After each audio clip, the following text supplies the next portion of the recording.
1월 20일 새벽 예배의 말씀입니다.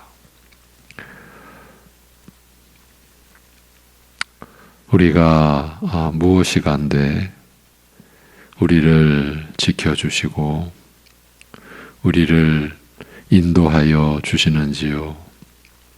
하나님 아버지, 아들을 죽이시면서까지 우리를 영원한 죄와 사망 가운데서 건지셔야 했을 만큼 그렇게 귀히 여겨주시고 사랑하여 주시는 우리임에도 하나님의 그러한 은혜와 긍휼과 사랑을 받았고 지금도 받고 있음에도 그렇게 하나님께 여김을 받는 우리 자신을 아직도 제대로 알지 못하는 이 우리의 연약함과 이 무지함을 오늘도 긍휼히 여겨 주셔서 우리가 이 세상에 속하여 살아가는 어떠한 상황에 있다 할지라도 사랑하는 모든 주의 백성들이 하나님을 알아가고 그 안에서 자신이 하나님께 받은 은혜로 인하여 어떤 사람인지를 알아가는, 깨달아가는, 믿어져가는 귀한 하루 되게 하여 주시옵소서. 예수님의 이름으로 기도하옵나이다. 아멘. 마태복음 6장 16절에서 18절입니다.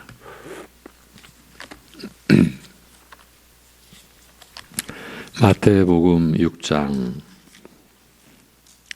16절에서 18절.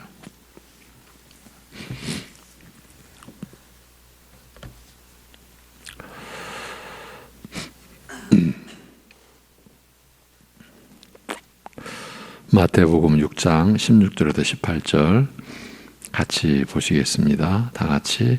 금식할 때에 너희는 외식하는 자들과 같이 슬픈 기색을 보이지 말라. 그들은 금식하는 것을 사람에게 보이려고 얼굴을 흉하게 하느니라. 내가 진실로 너희에게 이르노니 그들은 자기 상을 이미 받았느니라.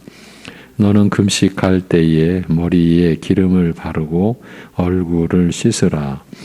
이는 금식하는 자로 사람에게 보이지 않고 오직 은밀한 중에 계신 내 아버지께 보이게 하려 함이라. 은밀한 중에 보시는 내 아버지께서 갚으시리라. 아멘.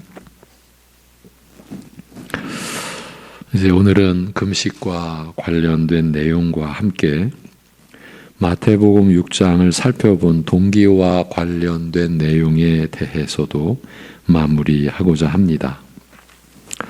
어제는 성경에 나타나는 금식의 예들을 살펴본 뒤에 믿는 사람들에게 있어서 금식은 일반 세속인의 경우와는 조금 다른 뜻을 가진다는 내용을 보면서 마무리했는데 그 부분에서 다시 이어가겠습니다. 우선 믿는 자들에게 있어서 가장 심각하고 비참한 일은 바로 하나님 앞에서 죄를 범하는 것이라고 할 수 있습니다. 그들에게 닥치는 비참하고 두려운 일들이 다 죄와 그에 대한 하나님의 진노로 말미암음으로 불행의 근본 원인은 항상 죄이기 때문입니다. 그리하여 성경을 살펴보면 금식은 죄를 깨닫고 뉘우치며 자복하는 회개와 관련하여 가장 자주 언급되고 있습니다. 사무엘이 미스바에 온 이스라엘을 모으고 이방 우상신을 버리고 하나님께 돌아오라 권고하였을 때 이스라엘은 금식하면서 죄를 자복하고 회개하였습니다. 선지자 요나가 나타나 40일 후에 니느웨 성이 무너지리라고 선언하자 이방인임에도 불구하고 니느웨 백성이 왕으로부터 남녀노소 짐승에 이르기까지 다 배를 걸치고 제 가운데 앉아서 금식하며 회개하였습니다. 엄중한 심판을 눈앞에 둔 이스라엘에게 하나님께서 직접 간곡히 권하시되 너희는 이제라도 금식하며 애통하고 마음을 다하여 내게로 돌아오라. 너희는 옷을 찢지 말고 마음을 찢고 너희 하나님 여호와께 돌아올지어다 라고 하셨습니다. 그러나 믿는 자에게 있어서 금식은 단순히 염려와 불안과 두려움에 떨거나 슬퍼하는 것으로 그치거나 죄를 자복하고 회개하는 것으로 끝나는 것이 아니라 항상 하나님의 은혜를 적극적으로 바라고 구하는 것으로 이어졌습니다. 그리고 바로 이러한 독특한 성격 때문에 금식이 하나님께 사정을 호소하고 은혜를 구하는 기도와 밀접하게 관련되어 나타나는 것입니다. 다니엘은 그래서 이제 어제 그 요점이 왜 사람에게 보이려고 하는 것을 구체적으로 예로 들으셔서 구제 또 기도라 하시고서 어찌 기도에 의해서 기도에 이어서 금식이 제시되었는지 그 연유를 어제 우리가 살펴보는 것이 요점이었죠. 이러한 금식의 성격 때문에 금식이 하나님께 사정을 호소하고 은혜를 구하는 기도와 밀접하게 관련되어 나타나는 것, 이러한 연유로 인해서 예수님께서 구제와 기도에 이어 금식에 관하여 말씀하신 것으로 우리가 여길 수 있다라고 했지요. 다니엘은 하나님의 심판으로 예루살렘이 황무하게 된 일을 생각하면서 금식을 작정하고 이렇게 기도하였습니다. 온 이스라엘이 주의 율법을 범하고 치우쳐 가서 주의 목소리를 청종치 아니하였으므로 이 저주가 우리에게 내렸으되 곧 하나님의 종 모세의 율법 가운데 기록된 맹세대로 되었사오니 이는 우리가 주께 범죄하였음이니이다. 그러나 다니엘의 금식 기도는 주의 자복과 회개로 그친 것이 아니라 하나님의 긍휼과 은혜를 구하는 적극적인 기도로 이어졌습니다. 그러하온즉 우리 하나님이여, 지금 주의 종의 기도와 간구를 들으시고 주를 위하여 주의 얼굴빛을 주의 황폐한 성소에 비치시옵소서. 얼마 전에도 이 주의 얼굴빛에 관하여 우리가 구약을 볼 때, 시편을 볼 때에 우리는 무엇을 꼭 기억해야 되느냐 하는 점에 대해서 말씀을 드렸죠. 이 주의 얼굴빛이라고 하면은요, 요한복음 1장에 보면은 참빛이 이 세상에 임하셨다. 그러면 그 참빛, 그 주의 얼굴빛이 누구를 가리키는 것이겠습니까? 메시아, 예수 그리스도를 가리킨다라고 했죠. 다른 구절을 보면서도 그러한 이해를 우리가 가지면 매우 유익합니다. 그래서 막연하게 주의 얼굴빛이 아닙니다. 주를 위하여 주의 얼굴빛을 주의 황폐한 성소에 비추시옵소서. 나의 하나님이여, 귀를 기울여 들으시며 눈을 떠서 우리의 황폐된 상황과 주의 이름으로 일컫는 성을 보옵소서. 우리가 주의 앞에 간구하옵는 것은 우리의 의를 의지하여 하는 것이 아니요. 다니엘도 그렇게 고백합니다.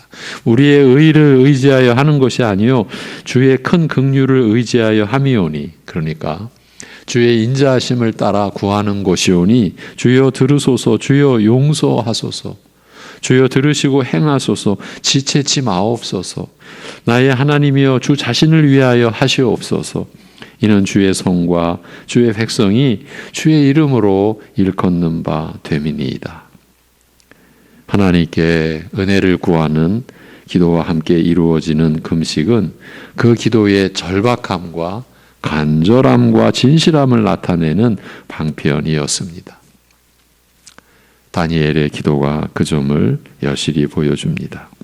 상한 심령으로 하나님의 인자를 바라고 구하는 심정을 다윗이 피력하되, 금식함을 인하여 내 무릎은 약하고 내 육체는 수척하오니 여호와 하나님이여, 나를 도우시며 주의 인자하심을 쫓아 나를 구원하소서라고 호소합니다. 시편 109편입니다. 선지자 이사야의 책망 곧 너희가 금식하는 날에 오락을 찾아 얻으니 너희의 금식하는 것은 너희 목소리로 상달게 하려는 것이 아니라 이것이 어찌 나의 기뻐하는 금식이 되겠으며 이것이 어찌 사람이 그 마음을 괴롭게 하는 날이 되겠느냐라고 하신 말씀은 역으로 금식의 적극적인 의미를 구체적으로 알려주고 있습니다. 금식은 일시적으로 모든 즐거움이나 쾌락을 끊고 마음을 괴롭게 하는 가운데 회개의 진실함과 은혜를 사모하고 바라는 간절함을 우리의 기도에 담아서 하나님께 상달케 하려는 것임을 밝혀주고 있는 것입니다. 요점은 죄를 자복하고 회개하는 그 진실함과 은혜를 사모하고 바라는 간절함을 나타내는 방편이 금식이라는 것이죠. 다만 기도할 틈을 얻기 위하여 부부가 합의상 잠시 분방할 것을 허락한 고린도전서 7장 5절의 말씀은 기도할 틈을 얻기 위해서는, 기도에 방해받지 않기 위해서는 진실함과 간절함을 담아 온 마음을 쏟아부어 기도할 틈을 얻기 위해서는 잠시 우리의 일상적인 욕구를 절제할 수 있음을 말해 주고 있습니다. 나아가 인간의 가장 기본적인 욕구인 식욕을 절제하는 일, 그 식음을 패하고 금식하면서 기도하는 경우도 결국 같은 뜻이라고 할 수 있습니다.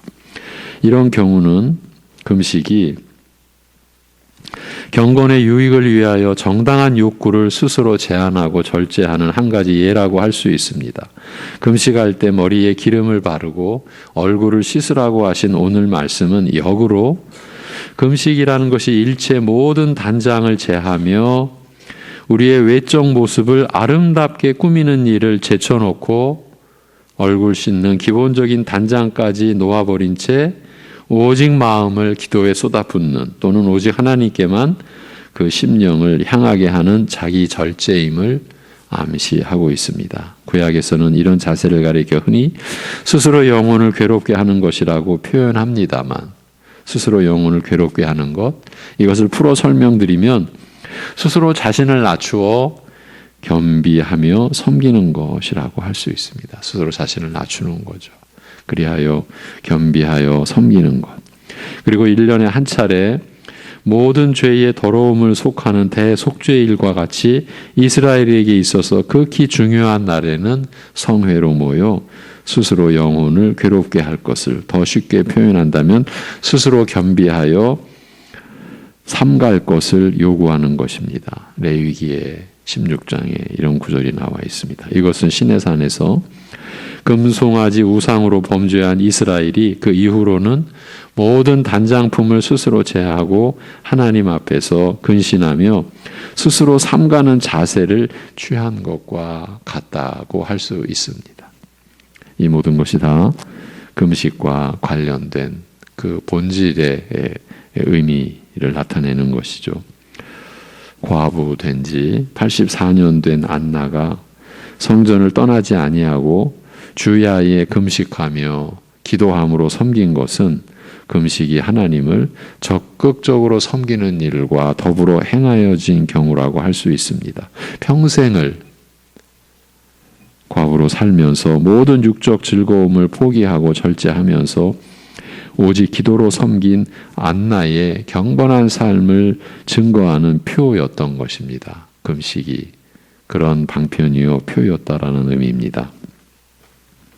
특별히 죄나 회개와 상관없이도 어떤 중대한 결정을 내려야 할 경우 금식하는 것은 개인이나 교회에서 드문 일이 아니었습니다. 이방인을 향하여 복음의 문을 여는 중대한 결정을 성령께서 알리신 것은 안디옥 교회 지도자들이 주를 섬겨 금식하던 중이었습니다. 이제 복음이 유대와 예루살렘과 유대와 이제 사마리아를 지나 넘어 이 땅 끝까지, 그러니까 이방 땅에까지 이제 복음이 전개되어져 가는 그 시초, 안디옥에서 일어나는 복음의 역사, 드디어 이방인을 향하여 복음의 문을 여는 중대한 결정을 성령께서 알리신 것, 그것은 안디옥 교회 지도자들이 주를 섬겨 금식하던 중이었습니다. 사도행전 13장입니다.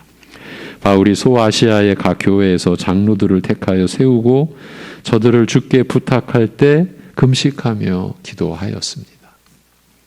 특히 모세의 40일간의 금식이나 엘리야의 40일 금식 여행, 그리고 시험 기간 중 예수님께서 40일 동안 금식하신 것은 하나님의 중대한 일이나 사명을 위한 준비로서 더욱 중요한 절제와 근신의 뜻을 가다듬는 행동이었다고 할 수 있습니다. 이렇게 보면 기도에 이어서 금식을 말씀하신 예수님의 뜻이 구약과 신약의 그 말씀 안에서 분명히 그 연결된 의미와 중요성이 입증이 되는 거죠.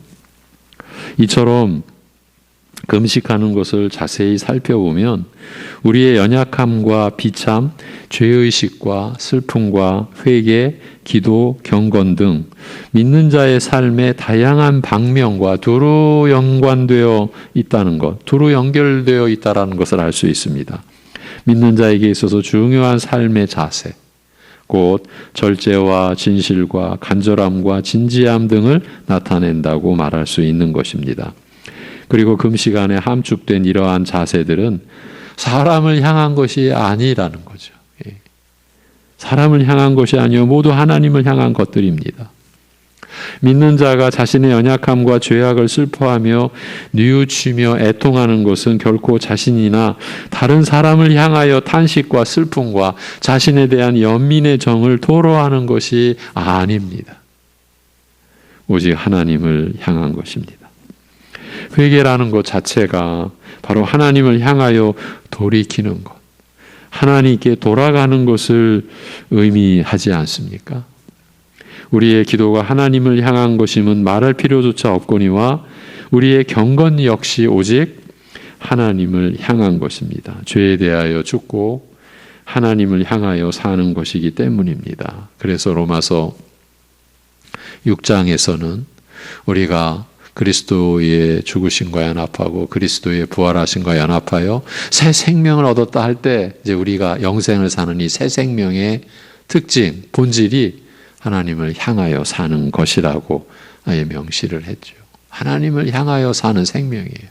우리 신자들이 하나님께 거듭남으로 새롭게 받은 그 생명의 그 본질은 하나님을 향하게 되어 있는 거예요. 예.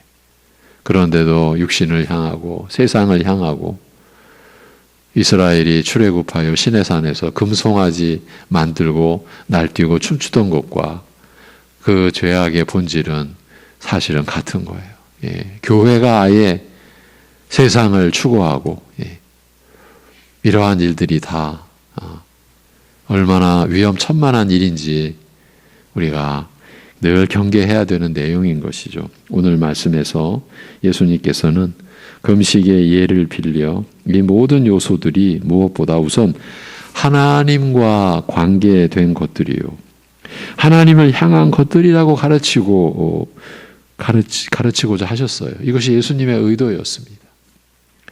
이런 것들은 결국 사람에게 보이기 위한 것이 아니므로 금식할 때 일부러 침중하고 슬픈 기색을 나타내며 얼굴을 흉하게 하지 말 것이며 오히려 머리에 기름을 발라 단정하고 얼굴을 깨끗하게 씻어 마시 사람에게는 금식하지 않는 듯 보이게 하라고 말씀하신 것입니다.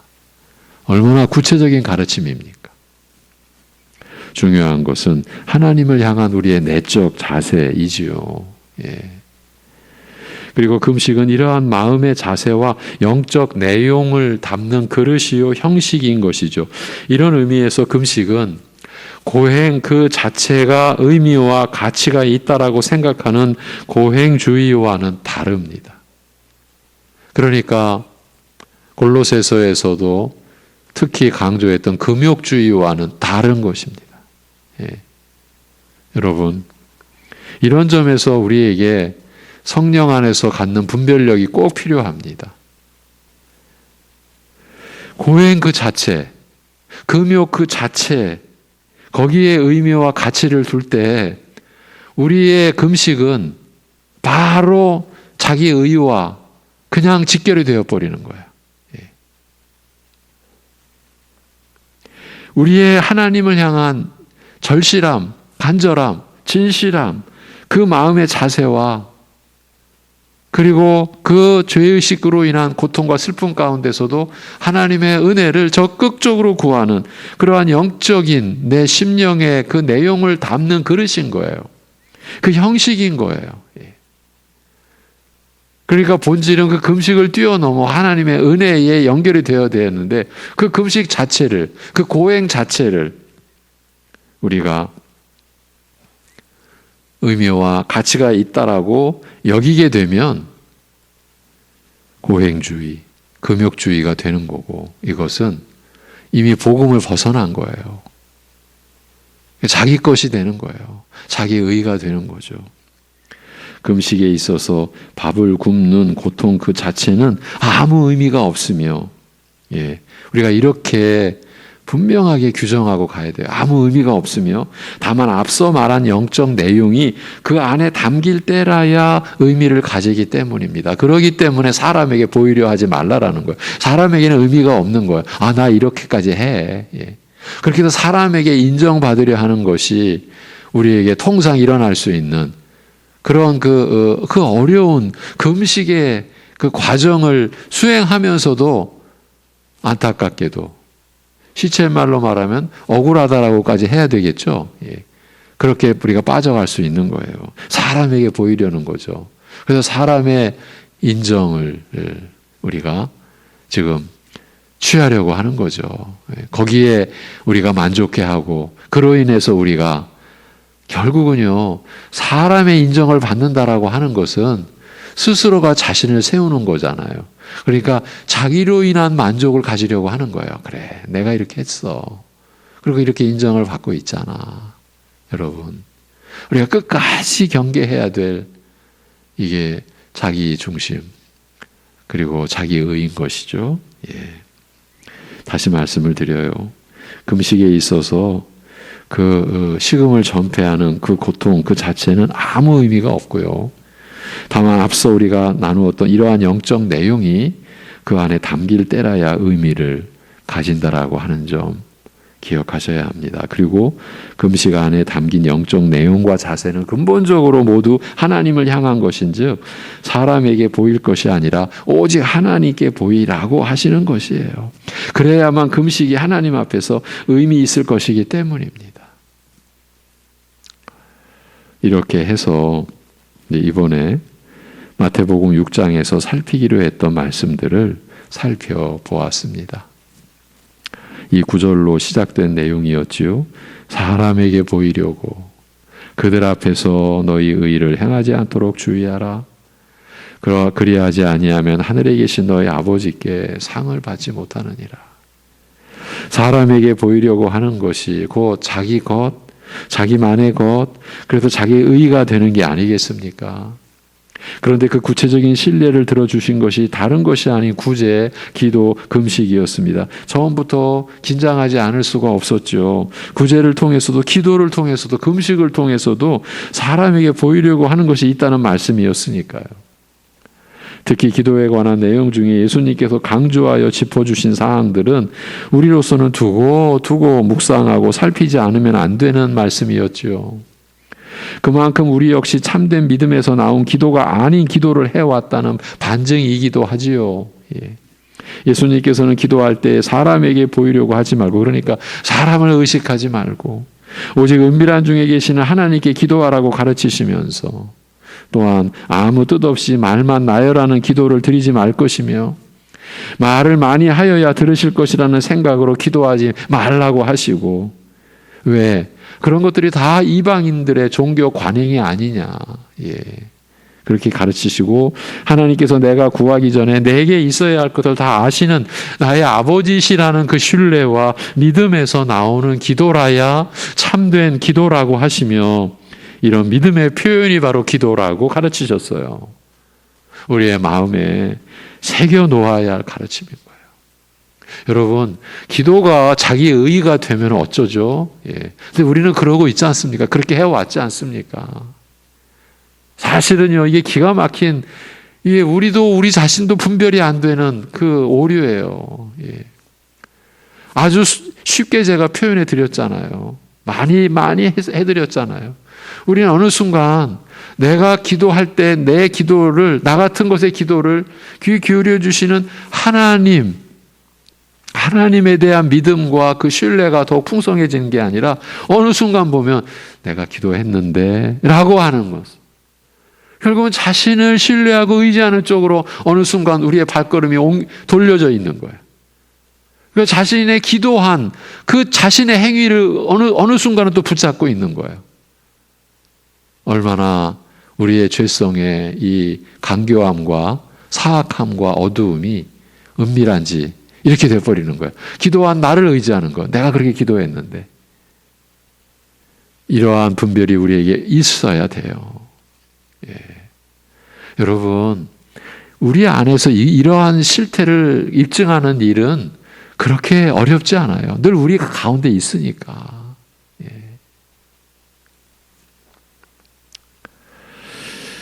이런 기도의 본질을 염두에 둔다면 기도하는 데에 있어서 나만의 것, 자기만의 특별한 것을 지닐 수는 없는 법입니다. 그렇지만 우리의 현실은 그런 게 존재하고 있습니다. 그것이 바로 예수도 믿고 할례도 받는다는 시기라고 했습니다. 이것 때문에 마태복음 6장에 왔죠. 나는 예수님도 믿고 이렇게 나만의 우리만의 기도도 해. 이렇게 되면 그게 바로 현대판 할례가 된다라고 했어요. 그러면 이것이 어떤 결과를 낳는다라고 했습니까?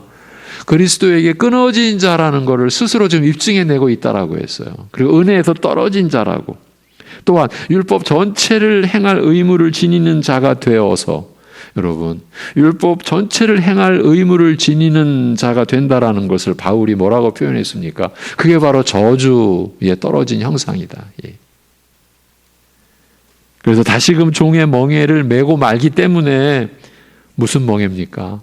죄의 멍에죠. 사망의 멍에를 다시 메고 말기 때문에 결단코 그리스도께서 주신 자유로 오직 사랑 안에서 서로 종노릇하는 삶을 살 수 없게 된다라고 했어요.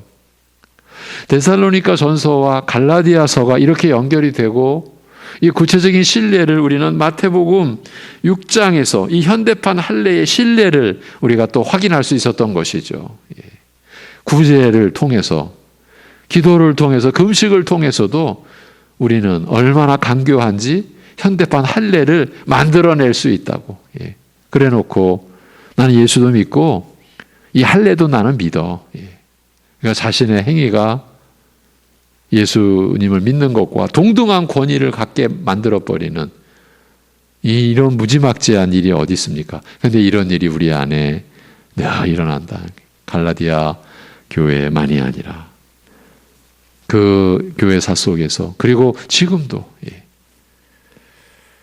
여하튼 주님께서 이번 기회에 주님께서 가르쳐 주신 기도의 내용을 다시 나눌 수 있었고, 이 점이야말로 이번 연말 연시에 받은 영적 선물이 아니었을까 싶기도 했습니다.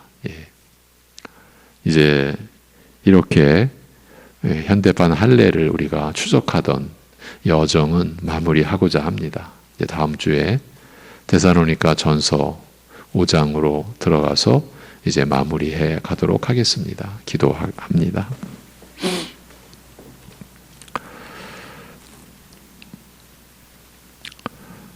그야말로 틈만 나면, 아니 없던 틈도 만들어내서 하나님을 의식하는 경건의 본질은 내던져버리고 자기를 보이고 자기를 드러내고 자기를 세우려고 하는 이 죄악의 본성에서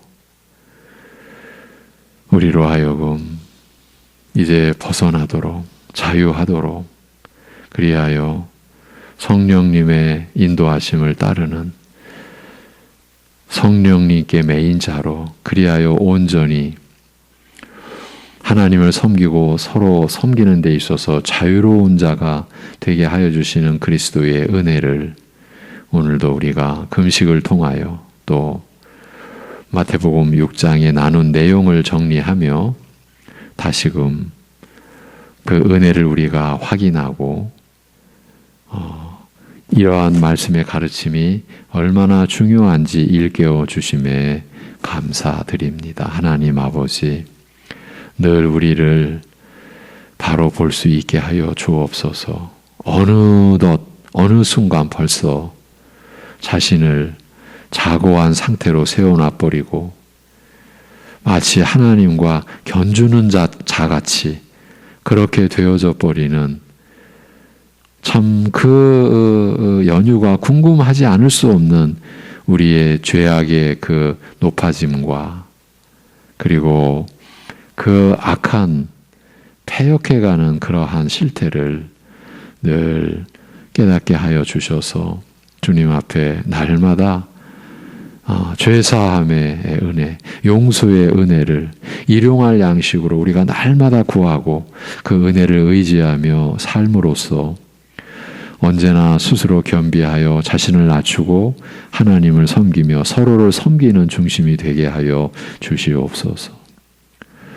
다른 사람 위에 나를 세우고 그렇게 나를 세울 수 있을 것처럼 여기는 것이 얼마나 무모하고 얼마나 악한 일인지 우리가 바로 깨닫는 은혜가 있게 하여 주시옵소서.